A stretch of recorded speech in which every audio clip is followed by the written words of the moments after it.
어차피 수확이 없으면 이렇게도 자릅니다. 싹둑. 그냥 그래도 전혀 문제는 없어요. 싹둑. 네.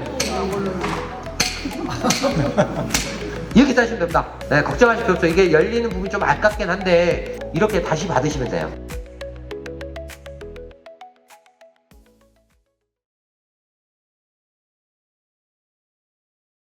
우선 순서는 유목부터 좀 해보려고 합니다. 이거 같은 경우는 지금 현재 2024년 11월, 그러니까 2025년 한 해 컸습니다. 드래퍼, 이쪽은 지금 메가블루, 이거 8월달에 심은 거 2024년. 이건 지금 휴론인데 휴론도 8월달에 심게 했습니다. 휴론, 메가블루, 그다음 드래퍼. 이렇게 지금 3개가 있습니다. 이것들 보면 잘 컸죠? 잘 컸어요. 근데 보시면 아까 어떤 분이 이야기했죠? 이게 장가지들이 엄청, 이게 어떻게 해야 됩니까? 이런 장가지 다 그냥 치시면 됩니다.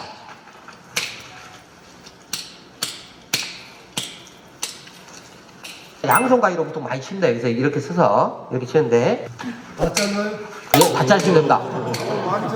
자, 그리고 여기 하나 보면 뭐냐면 이게 사실은 여기에 있는 이 가지들보다 먼저 있던 가지입니다. 아까 어떤 분이 그랬죠. 이렇게 쳐져 있는 거 어떡합니까? 이거 이렇게 세워야 되나요? 라고 이야기했던 그런 가지입니다. 이런 가지는 한번 쳐지고 나면 놓으셔야 됩니다. 주가지가 절대 되지 않아요. 이런 것들에 대해서 과감히 그냥 자르시면 됩니다. 이렇게 잘라서 아래를 먼저 쌓게 정리를 하고 난 다음에 굵은 가지 몇 개에서 수확을 하면 됩니다. 어찌됐든 이게 잘 성장을 했더라도 유목입니다. 유목. 꽃눈도 어찌 보면 좀 부실해요. 이거 아까 있는 대로 다 달면 바다착 겁니다. 무조건. 실제 크기 뿐만 연생에 따라서 달아야 되는데 1년생은 아무리 해도 1kg 이상은 다는 건 문제가 있어요. 이렇게 전년도에 심었어. 그러면 이런 것들 같은 경우에는 일반적인 500g, 800g 그 정도 따려면 어떻게 하냐면 더 많이 잘라야 됩니다. 이렇게 쭉 자르는데 보통은 이렇게 잘라가거든요. 나무가 크면 이렇게 자르는데 다 자르다 보면 어떻게 하냐면 위에 꽃눈이 없는 경우가 많아요. 특히 유목인 경우는 더 그렇습니다. 유목 같은 경우는 내가 먼저 꽃눈이 있는지 봐야 돼요. 꽃눈이 있다면 아래에서 또 치면 되고 꽃눈이 없어 그러면 꽃눈이 없는 것부터 쳐야 됩니다.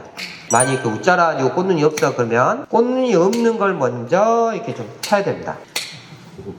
예, 이렇게 자르고 나면 무슨 진짜 큰일이다 이거 따는 것도 중요하지만 어떻게 하지라고 하는데 아래에서 우리가 이 잘랐던 이 가지를 있지 않습니까? 이 가지 이것보다 더 두꺼운 게 올라옵니다. 내년에 드래퍼 같은 경우에는 꽃눈이 많이 붙습니다. 한 가지에 8개가 붙었거든요. 자, 8개가 붙은 게 하나, 둘, 셋, 넷, 다섯, 여섯, 일곱, 여덟, 아홉, 열, 11, 12개. 10개만 남겨놔도 8개면 꽃눈이 80개. 80개에 8개씩 꽃이 핍니다. 그럼 몇 개인가요? 640개. 2g씩. 잡으면 1.3kg. 1.3kg 딸 수 있을까요? 못 딸까요? 과다 착과 되는 겁니다. 무조건. 이럴 때는 유목에서는 2개씩만. 그래서 꽃눈 전정을 이렇게 다 마지막에 해주면 되는데 이거 언제 해야 하라고요? 3월. 꽃눈 전정 3월 하는데 유목 같은 경우는 가능하면 2월 지난 다음에 동해 정도 충분히 다 보고 그때 잘라주면 나 동해 걸렸어. 그럼 어떻게 하면 될까요? 네, 그냥 싹둑. 네. 이렇게 자르시면 됩니다. 동해 걸렸다면. 이것도 마찬가지로 동해 걸렸어. 그러면 이렇게 그냥 자르시면 됩니다. 네. 다음에 성장이나 이런 부분에는 전혀 손해됨이 없습니다. 이렇게 이건 이제 휴론입니다. 이렇게 잘 성장이 되는 만큼 꽃눈이 거의 없습니다. 앞서 말씀드렸듯이 꽃눈 없는 것들 먼저 다 자른 다음에 거기 내에서 어느 정도 수확을 할 건지 잘라주셔야 돼요. 유목은 이렇게 끝